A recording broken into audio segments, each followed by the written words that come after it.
¿Qué tal? Me da mucho gusto una vez más estar en este espacio del Mecanismo de Protección a Periodistas y Personas Defensores de Derechos Humanos de la Comisión Estatal de Derechos Humanos de Durango, y a nombre de la titular, la doctora Carla Obregón Avelar, bueno, le damos la bienvenida, y hoy tenemos un programa muy especial porque ha hecho un espacio en su agenda a un hombre que ha sido partícipe de la historia de este Durango contemporáneo desde muchos frentes y que le sigue contribuyendo al desarrollo y también a el fortalecimiento de las instituciones como de la sociedad civil. Y me refiero al ingeniero Jorge Clemente Mojica Vargas, que no solamente líder estudiantil en aquellas épocas donde los jóvenes pues tenían ideales, tenían causas y que bueno, pues luchaban y hacían cambios estructurales que hoy pues afortunadamente disfrutamos después de sus luchas y de sus desavenencias con la autoridad y enfrentamientos, pero ya lo platicaremos con él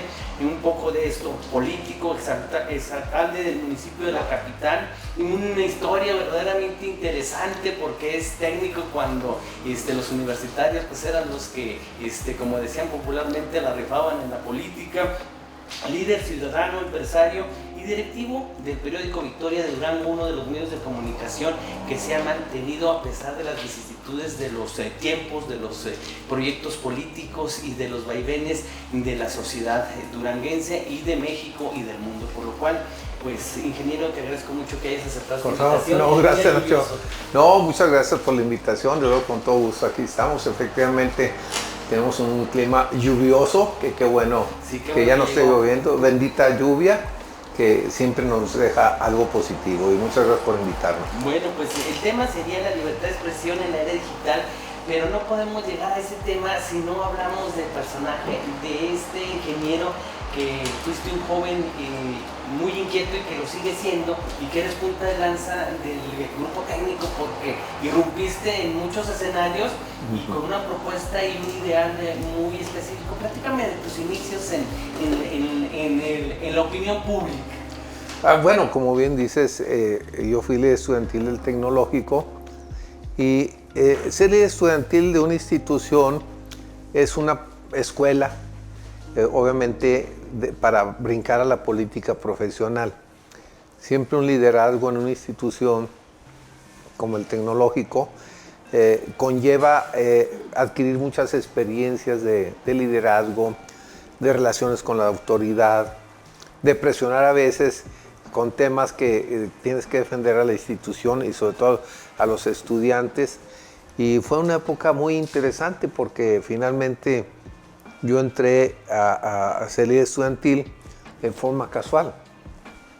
Me acuerdo que era muy complicado en aquel entonces, había mucho porrismo.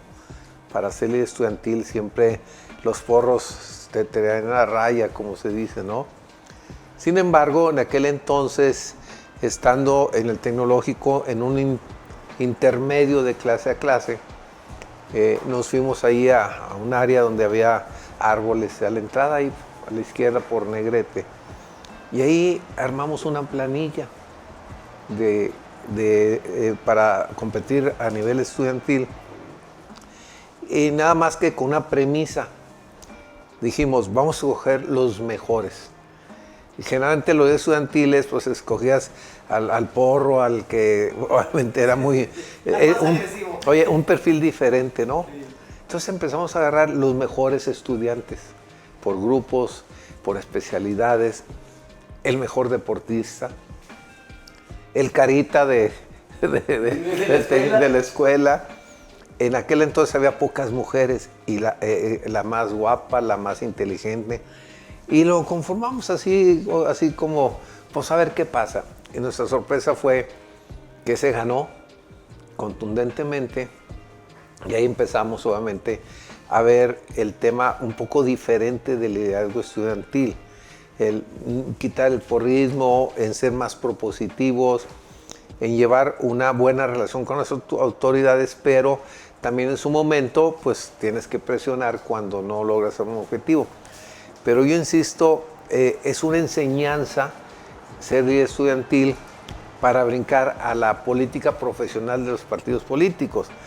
Bueno, pues ahí está el caso del gobernador Esteban Villegas, fue líder estudiantil de la FEUD, Entonces, siempre cuando lo veas en un sentido positivo, creo que es una buena escuela de inicio para ingresar, obviamente, como dicen las grandes ligas ya de la política profesional. Ahora te tocaron políticos pues emblemáticos de Durango cuando estabas tú al frente de los jóvenes del Tecnológico. Así es, mira, y en aquel entonces estaba, que yo recuerde, estaba Pedro, que estaba ahí, líderes estudiantiles de la universidad también muy conocidos, y andaba por ahí Emiliano Hernández Camargo, que también había estado pasando por las filas del Tecnológico, y algunos líderes emblemáticos más grandes de edad que nosotros, y que todavía andan por ahí algunos, ¿no? Entonces, muy interesante. ¿De gobernador en ese momento quién te tocó hablar? Me tocó Armando del Castillo. A nosotros nos invitaron a una reunión, es una anécdota por ahí, en México, y yo fui como líder estudiantil, y entonces me dijo una persona, mira, te voy a llevar con el futuro gobernador de Durango. Obviamente yo no lo conocía.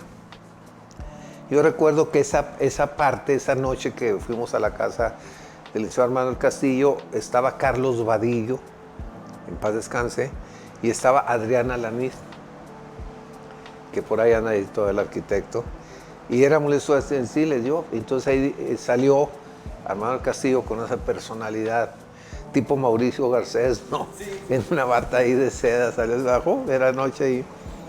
Y entonces dijo, no, pues yo ya, en aquel entonces el dedazo, que todavía hay mucho de eso, el dedazo dice, ya me dice, no, yo voy a ser el candidato de Durango por el PRI. Muchos decían que no era de aquí, después supimos que había nacido en Canatlán.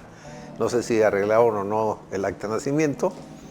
Y ahí empecé con Armando del Castillo, del líder estudiantil. Nos fuimos, nos invitó a la campaña.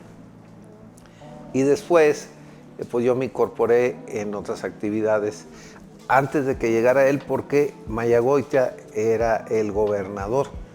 Y yo lo había conocido al doctor Mayagoitia porque había sido subsecretario de Educación Técnica en el país.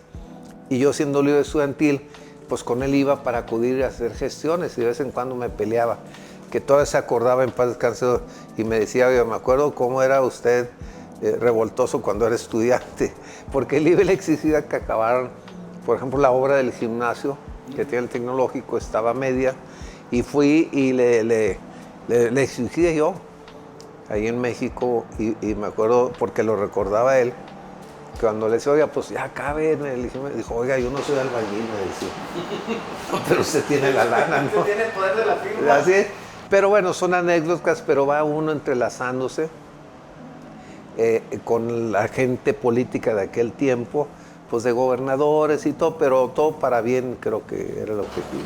¿Cómo te trataba la prensa en ese momento? Porque al final de cuentas, sí, pues, estabas en el ojo del huracán. Fíjate que, bueno, ahorita entramos al tema específico, y ahora que yo también pues entré en el medio, nos trataba bien. La prensa siempre, la actitud de los jóvenes les da seguimiento de lo bueno y lo malo. Y nos trataba bien, había cordialidad. Y bueno, pues hasta la fecha creo que es un trato de la prensa en general con los líderes estudiantiles, cuando actúas muy bien, en buena fe y en apoyo a la institución y a Durango, ¿verdad? Ahora, recuerdo que, bueno, y también mi papá me platica, los liderazgos estudiantiles no solamente velaban por su institución, se solidarizaban a los movimientos de la sociedad civil, sí, se involucraban y salían a las calles junto con la gente. El movimiento del 68, el movimiento del 70, con lo del Cerro del Mercado, que a mí me tocó, yo estaba casi en secundaria. Entonces eran causas que muchas de las, en la actualidad, después de tantos años, siguen vigentes, ¿no? En aquel entonces era la industrialización de Durango, por el tema del Cerro del Mercado, y pues yo creo que son temas que los líderes estudiantiles, además de beneficiar a su institución, pues también les interesa mucho lo que sucede en alrededor, en la sociedad. Así es. ¿Y tuviste problemas con los compañeros de los líderes porque era un Durango bronco en la juventud? Pues son estilos, sí. Generalmente los jóvenes se identifican en esa circunstancia de ser con una energía que a veces, si no la controlas, pues es un problema. Pero sí, había de todo. Y como líder estudiantil, pues tenías que tratar con temas de la juventud. Ya los fines de semana que caían muchos al mercadito en aquel entonces, pues porque andaban tomando, pero había menos agresividad, creo, y menos peligro que lo que hoy tenemos que prevenir a los jóvenes, ¿no? Tu paso siendo técnico con los universitarios. Fíjate que pasó un tema muy interesante. Ahí en el barrio de Analco, Las Alamedas, por cuestiones pues, coincidentes, el presidente de la FEUD era Javier Valero. Jugábamos fútbol juntos en el mismo equipo de fútbol. Él era de la FEUD y yo del tecnológico.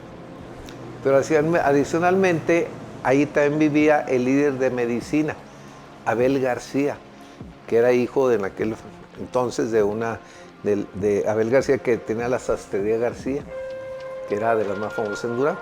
Entonces éramos los tres del mismo barrio. Eran conocidos, pues. Pues no, que a veces también nos damos ahí.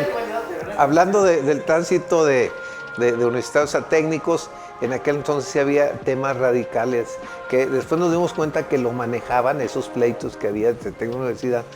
Claro, defendías tus colores, pero había intereses fuera para que hubiera pleitos y después ellos se paraban el cuello arreglando el supuesto pleito. Después nos dimos cuenta. Pero en ese entonces, pues nos llevamos bien. Y tan es así que yo terminé estudiando la maestría en la Facultad de Contaduría, la Administración Pública. Entonces soy técnico de origen, pero también tengo la formación parte universitaria. Muy interesante. ¿Y cómo entras ya a la política partidista? Pues mira, a raíz de que yo ya estaba por egresar y que yo tenía buenas relaciones con el gobernador Arnaldo Castillo y con el doctor Mayagoitia, que había sido gobernador, ellos me decían que ingresara a la política, y en aquel entonces el PRI pues era hegemónico. Entonces ahí me invitaron, entonces pues ya me suscribí, o me inscribí pues ahí más bien, y ahí entré a la cuestión política formal, aunque no fue de repente, porque yo saliendo de estudiante me iba a ir a estudiar a Estados Unidos con un hermano que vive en San Diego, pero al final me quedé aquí y entonces me incorporé a mi primer trabajo, ya egresado, a una dependencia federal, la que entonces era la Secretaría de Comercio y Fomento Industrial. Había un problema por ahí, el doctor Mayagoitia, siendo gobernador, me dice, oiga, ayúdeme en este problema. Y pues yo generalmente, y ya tenía pensado irme, pero me quedé. Ya cuando sale uno egresado y agarras el primer chequecito, pues ya dices, no, ya aquí soy. Entonces me quedé aquí y de aquí me mandaron por el buen resultado que tuve en un problema que lo resolví en 2 o 3 meses. Me invitaron a ser delegado federal, yo tenía 25 años, a La Laguna. Y entonces era la Secretaría de Comercio y Fomento Industrial, que hoy es la Secretaría de Economía. Y me fui de delegado a La Laguna, en Gómez Palacio, y quedé casi 3 años, 8 meses de delegado federal. Y entonces así me fui metiendo, llegué aquí a Durango, porque me cambiaban fuera, ya estaba armando el castillo de gobernador. Me pide que me quede aquí para ayudarle también en un problema. Soy como bombero, Sí. Siempre fuiste negociador. Oye, fíjate, pero es más, alguien después hablaba, me regaló un traje de bombero, todavía lo tengo. Es cierto, porque mira, entré a la Secretaría de Comercio y Fomento Industrial porque había un problema. Entonces fui y me metí y ahí resolví. Me metí aquí al Sistema Operador de Agua Potable Director, que duró por más de 3 años, porque había un problema de financiero, económico financiero, y ahí me pidió Armando el Castillo y me metí y lo sacamos adelante. Y luego después entré como presidente municipal en contra de la decisión del gobernador y todo como bombero, ¿sí? Y ahí sigo. Y oye, después hablamos de la Secretaría General de Gobierno, que también era un bomberazo, ¿no? ¿Y saliste bien librado? Porque yo salía, no manejaba recursos, y salía, a mí me gustaba enfrentar los problemas, no te vas a acordar, pues es reciente, que yo salía como secretario general a donde está el problema. Si había un bloqueo de maestros, si había un problema de atender a los presidentes municipales con temas, yo me gusta ese tema de salir a enfrentar el tema. Entonces, pues el mote de bombero no me quedó personal. Un paréntesis, porque empeñabas la palabra y la cumpliste. Eso, sí. La sociedad y los que te cubrimos las noticias, pues tiene valor. No quedaste como el político que nos amenazaba que se iba a ver algo y sí. No, fuiste como secretario, oiga, sí, esto no, así eso era. También. El no también es una respuesta, y esto no se va a poder. Así. Y la gente te sigue reconociendo y saludando con gusto en la calle. Sí, fíjate que hay dos temas que a veces en la clase política siempre con toda razón la ciudadanía reclama. Uno, que no cumplas tus compromisos, eso es fundamental. Otra, que no las atiendas, que te encierres y que ven mañana y ven pasado, ¿no? Y otra es la impuntualidad en los eventos. Yo siendo secretario de gobierno, ya sabían que si estaba programado a las 10, yo llego 5 minutos antes. Y todavía me recordaban ayer que cuando yo llegaba, las primeras veces llegaba antes de los invitados. Entonces me decían, oye, pero es que usted dijo que a las 10, yo faltan 2 minutos. A las 10 empieza. Y esté quien esté. Y si no, bueno, no, pues ahí veía diputados que llegaban corriendo al minuto. Entonces ya sabían dónde yo iba como autoridad. Empezaba a la hora que debe ser, porque tienes que ser respetuoso del tiempo y aparte muy breve, muy puntual. Creo que es un problema que nos agradece la ciudadanía cuando lo haces de esa manera. Pero aparte, bueno, yo siempre, la puntualidad es un tema que para mí me molesta cuando llego tarde, pero conmigo mismo, ¿eh? Pero bueno, son temas. Sí, no, son temas. Y aparte, bueno, pues sigues ubicado como político, pero sí identificado con las causas de la sociedad civil y más adelante hablaremos de tu liderazgo dentro de un observatorio, dentro de un lugar donde no solamente es aplaudirle al gobernante en turno, sino señalar y buscar alternativas de solución, que es lo más difícil, ¿verdad? Porque para criticar estamos todos, sí, así es, pero correcto. Para buscar cómo solucionarlo. Para proponer, ¿verdad? Eso es algo diferente. Vamos a una pausa, ¿qué te parece? Vamos a este primer corte. Estamos platicando con el ingeniero Jorge Clemente Mojica Vargas, que tiene una trayectoria muy importante y que también, bueno, pues es artífice del periodismo local y en la actualidad. Vamos a una pausa y regresamos.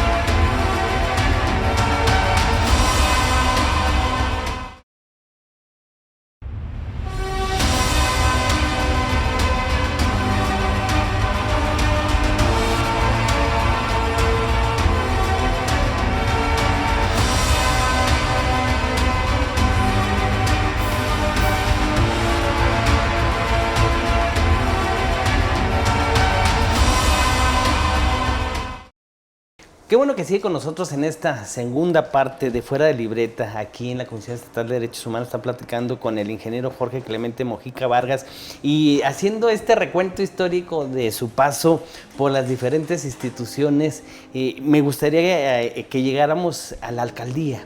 Te toca también una situación difícil hacia el interior del partido y que con la sonrisa que te caracteriza, ganas y empiezas a hacer las cosas diferentes. ¿Cómo estuvo esa historia? Fíjate que siendo yo militante del PRI, porque ahora estoy en pausa. Ya tengo mucho tiempo en pausa. Vino Luis Donaldo Colosio, que era presidente del PRI, y dijo, bueno, vamos a hacer lo de la democracia abierta, esa que decían dentro del partido. El que aspire a algún cargo, pues que levante la mano. O sea, pues yo me la creí. Entonces resulta que sale ya la convocatoria para la alcaldía de Durango. Yo estaba en agua potable de director. Y entonces yo levanto la mano. Para entonces pues ya se sabía, al estilo de muchos años, que el gobernador ya tenía su candidato y también el sector la CETEME, que era el papá del gobernador. Y bueno, pues el doctor García Betancourt, por cierto, en paz descanse, y una amable persona, muy, muy preparado. Yo no lo conocí en ese momento, y entonces él era el candidato oficial. Yo levanto la mano, me habla el gobernador, Ramírez Gamero, y me dice, oiga, ¿es cierto que usted ya declaró que aspira? Sí, le dije. Pues vino Luis Donaldo Colosio y dijo, yo creo por dentro se reía, ¿verdad? Y entonces dijo, oiga, pero entonces, pues si va a competir, pues renuncia al cargo. Sí, le dije, tiene razón. Así se evita uno que vayan a decir que usa recursos públicos. Fui a la oficina, redacté mi renuncia y me regreso al despacho del gobernador. Y le digo, aquí está mi renuncia. Y dijo, ¿cómo? Siempre sí. ¿Es en serio? Sí, le dije, pues aquí está la renuncia. Y entonces, pues eso llamó la atención en los medios y bueno, se empezó a crecer una bola de nieve y me apoyaban muchos egresados compañeros míos porque no había dinero. Entonces, para competir internamente y después de un largo periodo ahí de trucuñelas que querían hacer trucuñelas para bloquearme, logré vencerlos. Y entré a la competencia. En aquel entonces, pues era la decisión de un consejo político que eran como 350 gentes, controladas obviamente por el nuevo gobierno. Y entonces yo me peleé porque fuera una figura que en aquel se me ocurrió, consejo político ampliado. Y entonces tuvieron que abrir a 1,500 consejeros. Secreto el voto, que al principio no querían, pero fue secreto y directo. Y entonces, pues ya dije, en 1,500 gentes no las controla nadie. No, y se abrió a los sectores, ¿no? A todo, ¿no? El CNC. Todo, o sea, sí. Aparte, pues ya no puedo. Entonces, se hizo la convención en el Auditorio del Pueblo, duró 8 o 10 horas y gané contundentemente. En aquel entonces, hasta los de la CTM votaron por mí, ¿no? Entonces gané bien y luego ya me fui a la Constitucional y pues ya finalmente gané también y así se dio la trayectoria para llegar a la alcaldía, que también, como digo, pues como todas las alcaldías, cuando llegas, pues siempre faltan recursos. De entrada me habían cortado la luz a la presidencia municipal, fui a negociar que me dieran plazo y pues entras en una dinámica como siempre, ya ahorita y de mucho tiempo atrás, administrar recursos públicos escasos, pues tienes que hacerlo para optimizarlos, ¿no? Para que rinda el dinero. Para que rinda el dinero.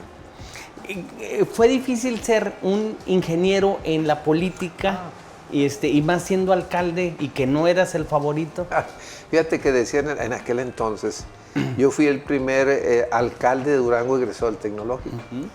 Y me decía el mismo gobernador en aquel entonces, Ramírez Gamero, dijo, oye, a ver, pues la política no es para los técnicos, porque les falta sensibilidad social, me acuerdo. Y son más bien carreras humanísticas. Le dijo, oiga, no, los ingenieros, también aparte que tenemos esa sensibilidad social, somos hechos mentalmente a ser muy estructurados, a tener orden, a evaluar las cosas, a tener un plan a largo plazo. Y yo creo que es parte de los ingenieros. Eso ya no se da. Y bueno, complementé pues ya después con la maestría en la FECA, ¿no? ¿Para qué no digan? Por cierto, ahí me encontraba al Meño Herrera. Ahí estaba. Y luego la primera vez me dijo, oiga, no se equivocó de escuela. No, le dije, aquí ya tengo un semestre, porque eran los fines de semana y sábados y domingos. Y no, pues finalmente ahí fue. Pero no, ya se dio cuenta que los técnicos también, pues hay una sensibilidad social que no está sujeto nada más estos cargos a que tengas una carrera humanística, ¿no? Hay de todo. Bueno, pues ya hay también médicos ahora, ¿no? Sí, no, ya hay de todo, gracias a Dios. Oye, y ahí en esa figura que es importantísima porque es el de primer contacto, también los medios teníamos mucha participación de darle seguimiento a todas las actividades del ayuntamiento. Y me acuerdo que en tu caso, pues la agenda estaba abierta, nos mandaban todo, no como ahora, que nomás es para ustedes. Ustedes eran abierto, público todo el día lo que ibas a hacer y en donde te abordábamos, te podíamos entrevistar. Pues fíjate, ¿cómo fue tu contacto ahí? No, fíjate que es muy interesante, ahora más que entiendo la responsabilidad de un medio de comunicación que es comunicar justamente. Siempre los medios, como bien lo sabes tú, que tú tienes muchísimos años y experiencia en este medio de comunicación, los medios somos un enlace entre la sociedad y los gobiernos, ¿sí? Con un objetivo social, y creo que el periodismo de investigación.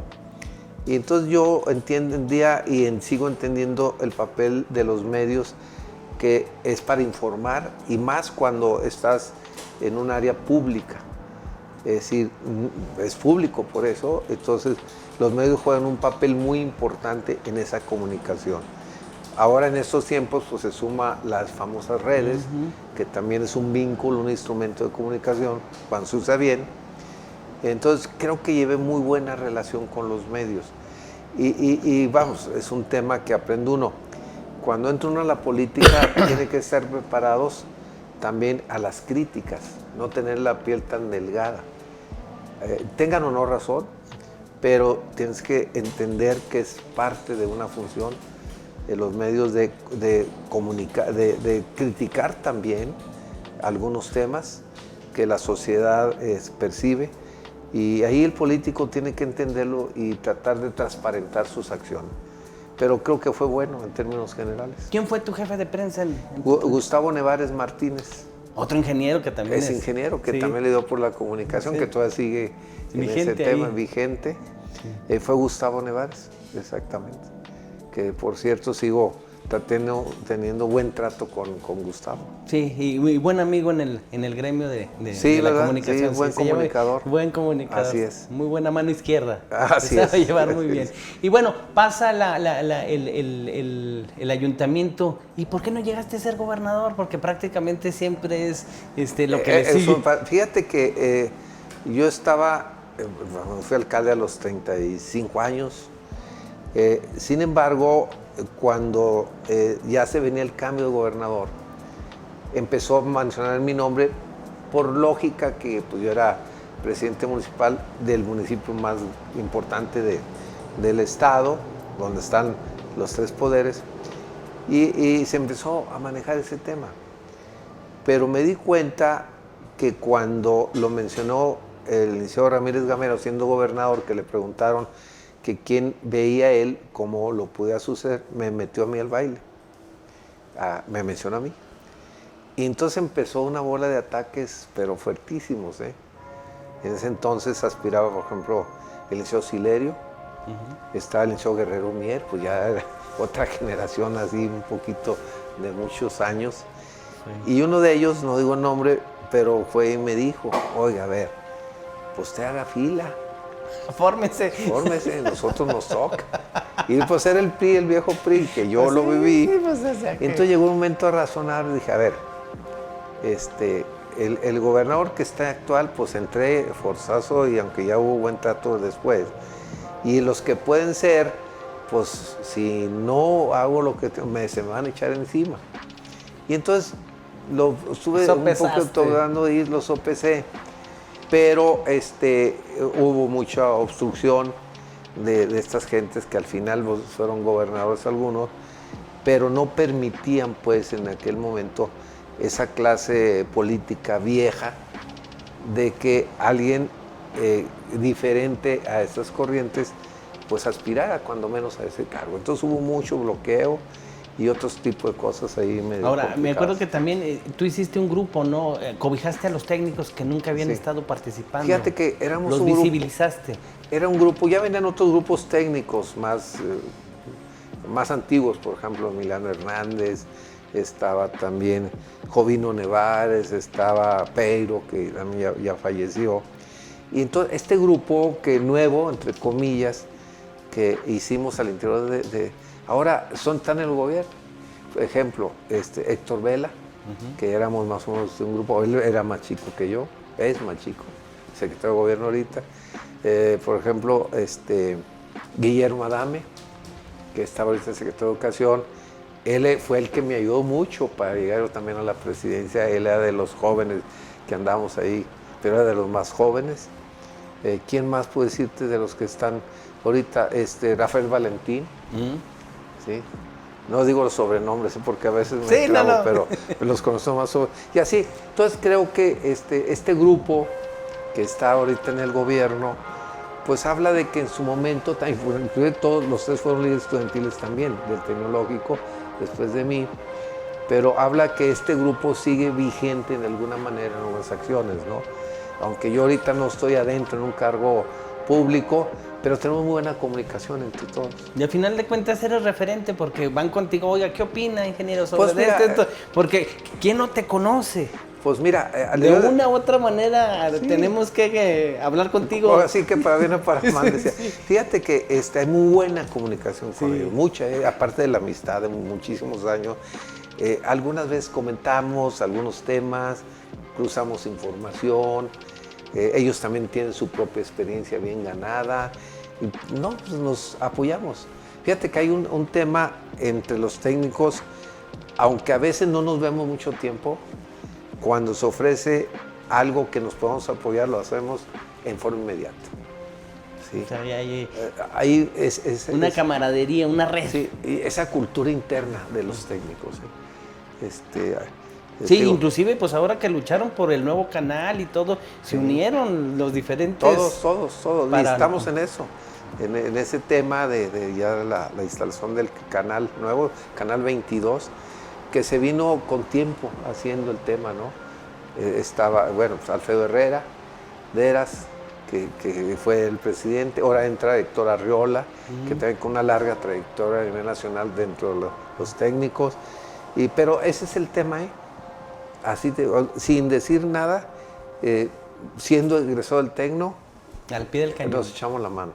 Vamos a la última pausa para regresar y que nos platiques cómo llegas a ser secretario general de gobierno y aparte cómo te involucras en el periódico Victoria y que sigue manteniendo una línea editorial plural que no se ha radicalizado, aunque pertenecía a un nicho de la política periodística de nuestro estado. ¿Pero qué te parece? Vamos a una pausa y regresamos.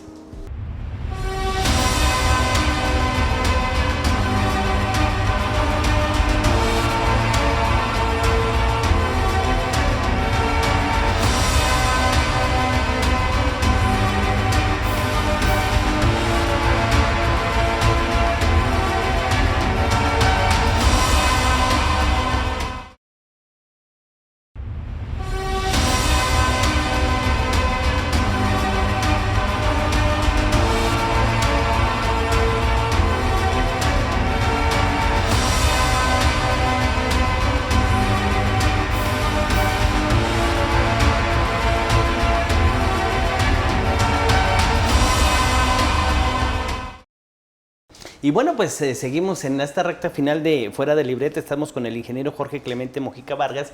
Y platícame, ¿cómo llegas a la Secretaría General de Gobierno? Has tenido muchos cargos, llegas y logras pacificar a un estado que estaba en el término de un sexenio y que, bueno, mantuviste la gobernabilidad que estaba en vísperas de algunos movimientos.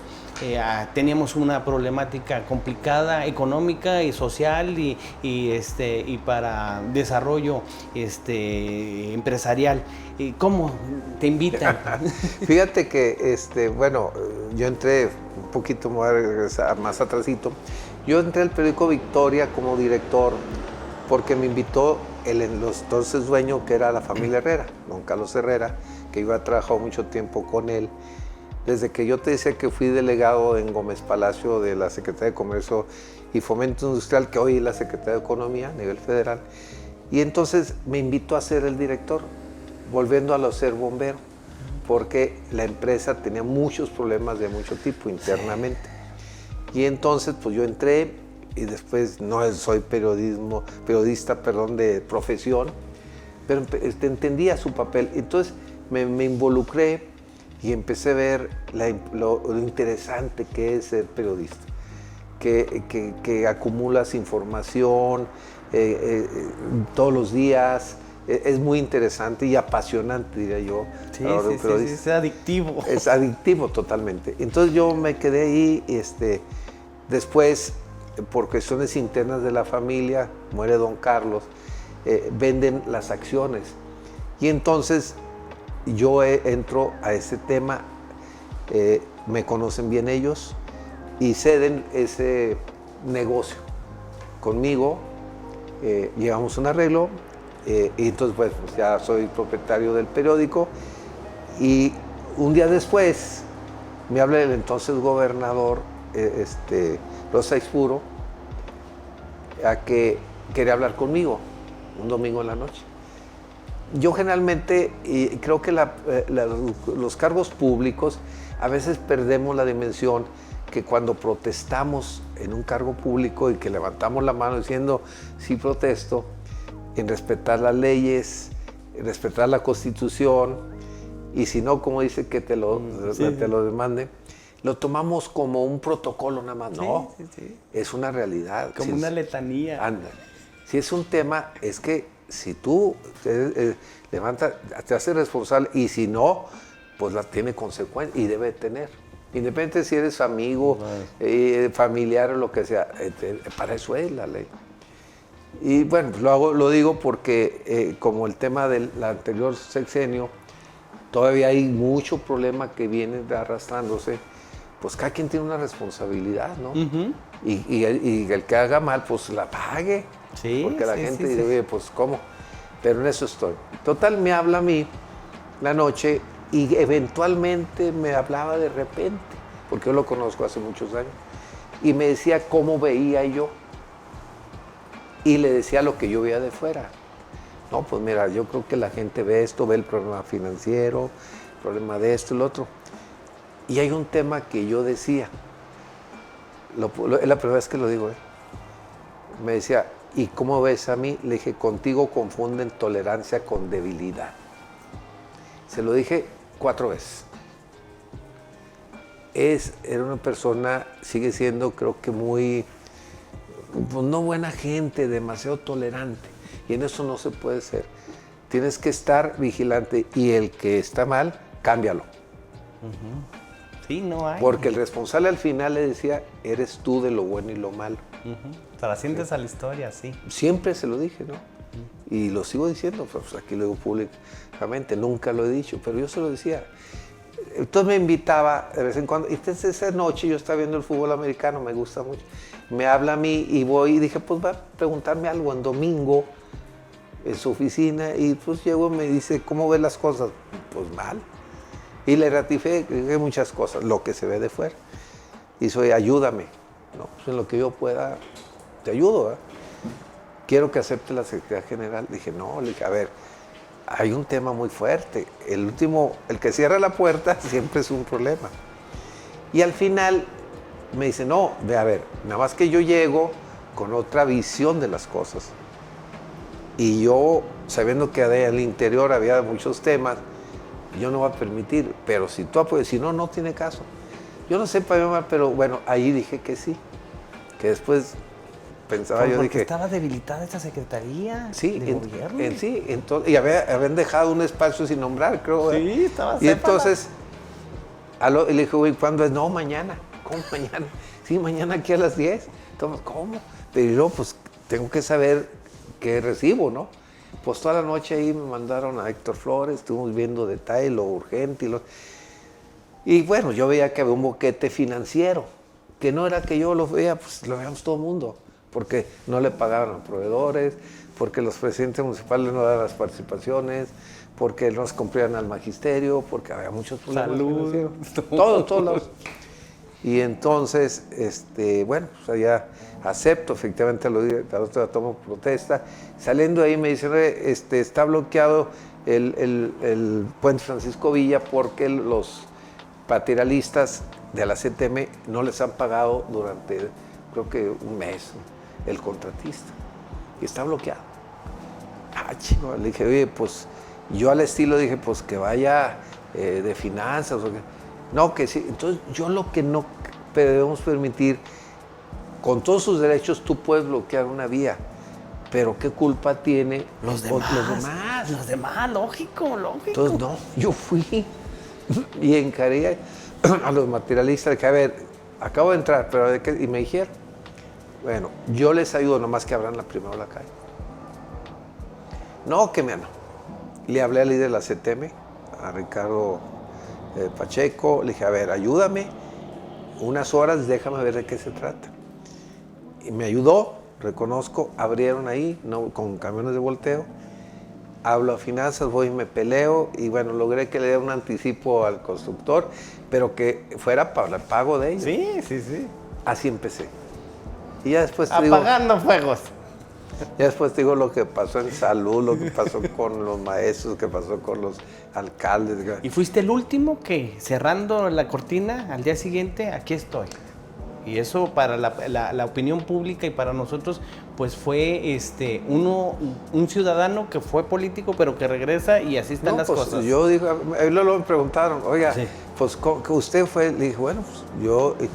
me preguntaron, ¿es su amigo, que no es su amigo el gobernador que fue? ¿Y eso qué tiene que ver? Sí, no es de decir, amistad. una cosa es la amistad, inclusive ni por los hijos a veces, puede responder. Cada quien tiene que asumir su responsabilidad, incluyendo los hijos. Sí. Entonces yo dije, a ver, una cosa es la amistad, que sí, yo no voy a negar que hay una relación. ¿Para qué? Y sí, y luego, es que, bueno, pues él tendrá que responder. Por lo de él. Por su responsabilidad. Uh-huh. Y todos, el que sea el funcionario, tiene que responder. Y yo estoy de acuerdo que en caso que se les muestre que existe una anomalía, pues se debe castigar. Porque la gente pues ya está cansada de decir que se castigue. En caso mío, bueno, pues aquí estoy, ¿verdad? Yo tengo que responder por mis actos. Si hubiera algo, yo no era responsable de nada de finanzas, ni un 5. Ahí manejamos puro escasez y broncas. La gobernabilidad, que dices tú, ¿no? Sí. Y me tocó el proceso electoral y me tocó conversar con partidos y todo. Entonces creo que son temas de experiencia. Alguien me decía, bueno, tú tienes la maestría en administración pública. Pues ahí fue un doctorado. Sí, no era fácil. De muchas cosas. Sin hacer cabildeo. De lo que debes y más que todo de lo que no debes de hacer. Entonces, pero no, ahí transité en estos meses y yo creo que pues como duranguense, ahora al frente de una organización social que es por decreto, el Consejo Estatal Ciudadano, pues apoyar en lo que tú puedas mucho. Alguien me decía por ahí, somos 55 ya consejeros, oye, ¿y cuál es su sueldo? Mucho. ¿Cómo mucho? Sí, mucho salario emocional. Sí, es solo no para hay la sueldo, hipoteca. No hay sueldo, no tenemos presupuesto, hay que meterle ganas, a veces recursos particulares, gestionar mucho, pero es un problema que no nomás es criticar, como es esto, sino como sociedad, ¿qué hacemos para mejorar? Sí, ¿cómo lo solucionamos? Pues ya lo sabemos, el diagnóstico ya está. Y mira, y problemas como salud mental, el tema de derechos humanos, que cómo hacerle, pero ¿qué hacemos nosotros como ciudadanos? No nomás es criticar, ¿qué debemos de hacer para mejorar? ¿No? Entonces, creo que en esa dinámica ya andamos, pero bueno, así fue el tema de transitar a la Secretaría. Muy interesante. Ahora, en el periódico, ¿cuáles han sido los momentos más difíciles que te has tenido que enfrentar? Porque a final de cuentas visibilizas lo que al político o al gobernante en turno, pues a lo mejor no le cae en gracia. Pues yo creo que es de todos los días. La tarea de los medios es justamente informar lo bueno y lo malo, pero con mucha objetividad y mucho, diría yo, respeto a sus derechos que tiene cualquiera. Es una muy buena profesión, apasionante. Debe tener mucho periodismo de investigación. Hay temas que ha habido muchos, sobre todo en el gobierno, hay gente que no le gusta que menciones algo malo. Son muy sensibles, pero con fundamento y con respeto, porque hay periodismo muy vulgar en su expresión, que puede decir lo mismo, nada más como debe ser, ¿no? Creo que en ese sentido, todos los días de todos los días, y lo más complicado a veces es las transiciones como cualquier empresa. Te tienes que modernizar, te tienes que actualizar, y nosotros en el caso particular del periódico Victoria, vimos la transición que debemos hacer a un periodismo digital, que es diferente en muchas cosas, y en esa ruta todavía estamos, pero creo que ahí va adaptándose bien. El tema, insisto, del periódico, que tenemos otras plataformas aparte, ¿no? Lo que celebra, lo que es La Neta y el mismo periódico Victoria. Pero pues son temas que como cualquier empresa se tiene que estar modernizando y actualizando, sobre todo en un área, hablando de derechos humanos, de cómo respetar el derecho humano, que por cierto yo agradezco el reconocimiento que se le dio a la empresa como solidario con los derechos humanos, pero el periodismo debe estar mucho en periodismo de investigación con muchas bases sustentadas. No puedes soltar una noticia cuando no tienes el sustento real de lo que está pasando. ¿Has recibido presiones por decir lo que se tiene que decir? Mira, yo ahorita no, soy también honesto. Claro, hay gente que, sin presionarte, pero sí, pues dice, oye, tienes el derecho de réplica. En caso que no, pero no, afortunadamente no hemos tenido presiones de ningún tipo en ese sentido. Ahora, ¿sientes que hay un riesgo en esta cuarta transformación al periodismo libre? ¿Cómo lo ves tú? Pues mira, el tema de la reforma al Poder Judicial creo que va con todos, y yo soy de los que opina que sí se debe de revisar el tema del Poder Judicial, pero no con la iniciativa que está ahorita pues en controversia, ¿no? Porque al final, pues yo creo que el hecho de perder tu garantía, por ejemplo, de amparo, no garantizar tu patrimonio con toda claridad, de esas dudas que hay ahorita en este ambiente, yo creo que sí debemos estar todos alerta, porque así como está, yo no he leído toda la iniciativa, pero cuando menos de lo más tangible que se está, pues yo creo que sí nos debe preocupar, y ojalá los legisladores, bueno, la Cámara de Senadores, que es la instancia ahorita, reflexionen mucho, que modifiquen, sí hay que siempre que mejorar en cualquier institución, pero no como va en este tipo. Ahora, como periodista, director de un medio, y viendo que Durango tiene un problema de comprensión lectora, ¿cuál es el destino de los medios donde somos letritas? Porque habemos todavía generación que leemos más que la foto periodística. Sí. ¿Cómo ves? Lo que pasa, fíjate que una noticia de una hora a otra ya cambió. Sí, ya es historia. Sí, ahorita sí están las cosas. Entonces, este instrumento de las redes, los medios de comunicación, la tecnología nos obliga a cualquier medio a actualizarse. Si no transmutas ese cambio tecnológico, difícilmente vas a estar vigente. Y yo creo que en ese sentido cualquier empresa lo tiene que hacer, con el uso de la tecnología responsablemente, digo yo, pero sí hay que hacerlo, ¿no? Porque si no, no sobrevives. Ahora, tenemos que reconocer que aunque hay un corto, diré yo, sector de la población que nos gusta leer el libro, porque no hay como el libro, la tinta, leer bien y todo, sobre todo las noticias, hablo de medios, no de libros, cada vez es menor y cuesta mucho la producción. Sí. Ya hasta el punto de vista financiero, en una empresa periodística, lo que te cuesta imprimir, pero aparte, pues para imprimir papel, aunque muchos ya, y conozco bien el proceso de la producción de papel, lo usan con reciclaje, muchos todavía hacen pues tumbando árboles. Sí. Entonces no contribuyes a la ecología. Sí.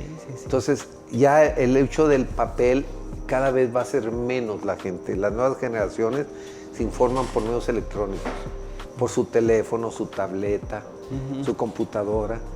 Entonces nuestro cálculo que tenemos, de acuerdo a un estudio, de lo que nosotros estamos haciendo, el 20% te veía por el medio del periódico escrito y el 80% por las redes.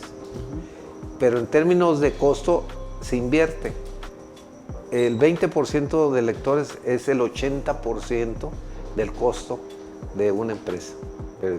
Y al revés, el 80% que te ve cuesta un 20-25%. Sí. Entonces, sí, no, pues hay que ser prácticos.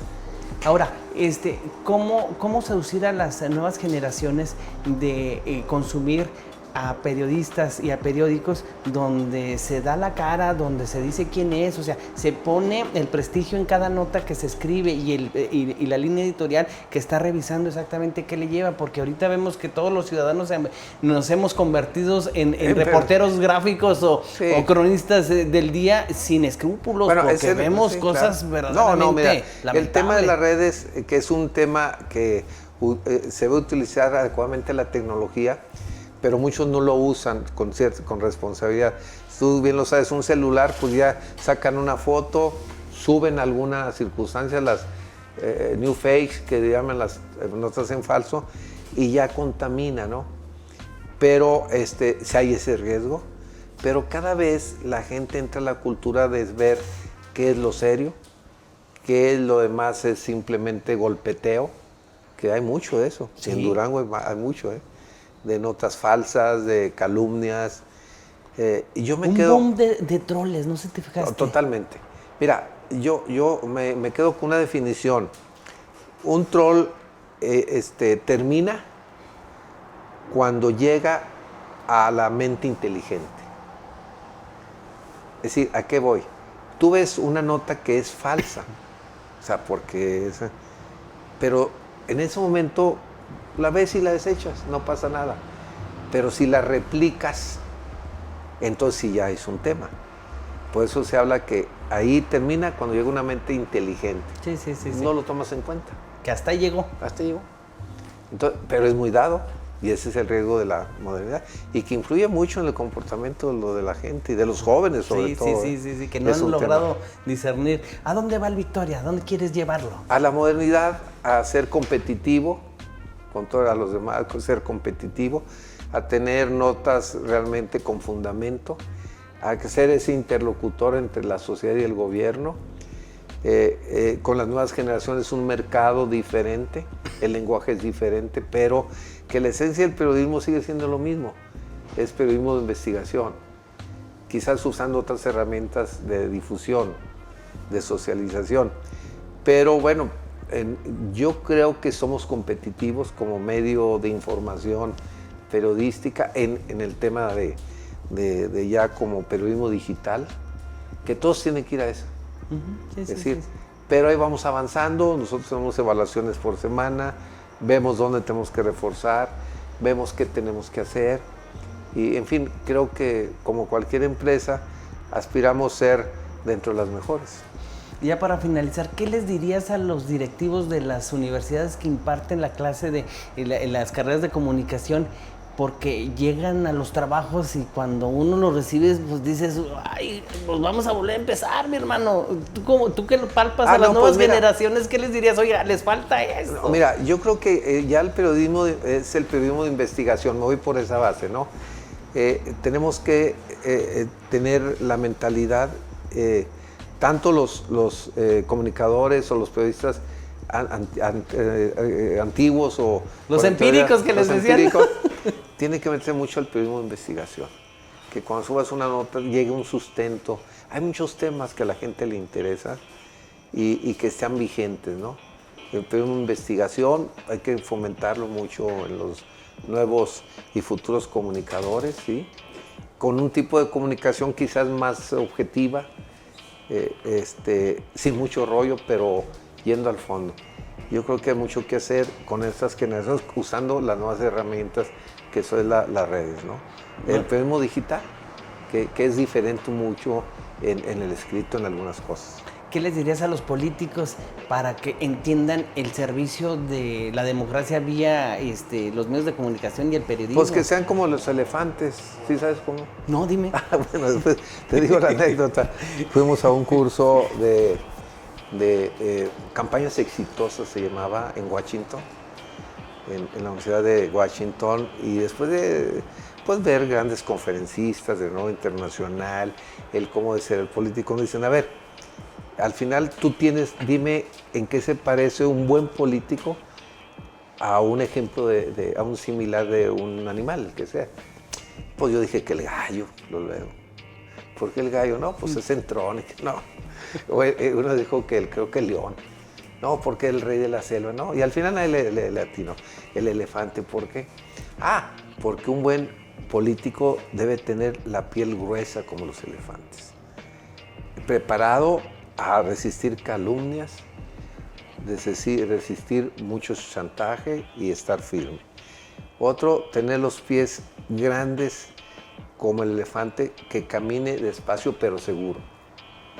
Tener una cola corta, que no se la pise. Tener unas orejas grandes para escuchar todo. una trompa para husmear todo, investigar todo.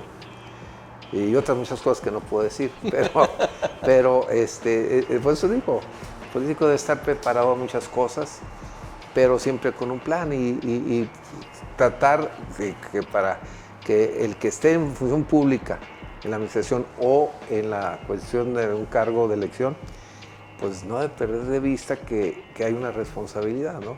Y que los resultados hablan más que todo. Ya de rollo la gente está cansada, es de resultados. Pues no me resta nada más que agradecerte tu tiempo, esta oportunidad de conocerte, que nos abrieras el libro de los recuerdos y sí, de cosas todo, que has contribuido a la modernidad de Durango, y estaremos muy pendientes de lo que haces como persona, como líder de la sociedad civil y de tu periódico, que sigue siendo punta de lanza en los medios que eres locales. parte del mismo. Sí, Aquí muchas gracias por que nos das oportunidad. Escribe los artículos fin de semana, muy interesantes, pero es parte de la apertura que va a tener un medio. Pues muchas gracias y estaremos dándole seguimiento y te agradezco este tiempo. No, al contrario, muchas gracias. Bueno, no me resta nada más que agradecerles a ustedes este acompañamiento a nombre de la doctora Carla Obregón, darles las gracias y estaremos pendientes en otra emisión más de Fuera de Libreta. Hasta la próxima.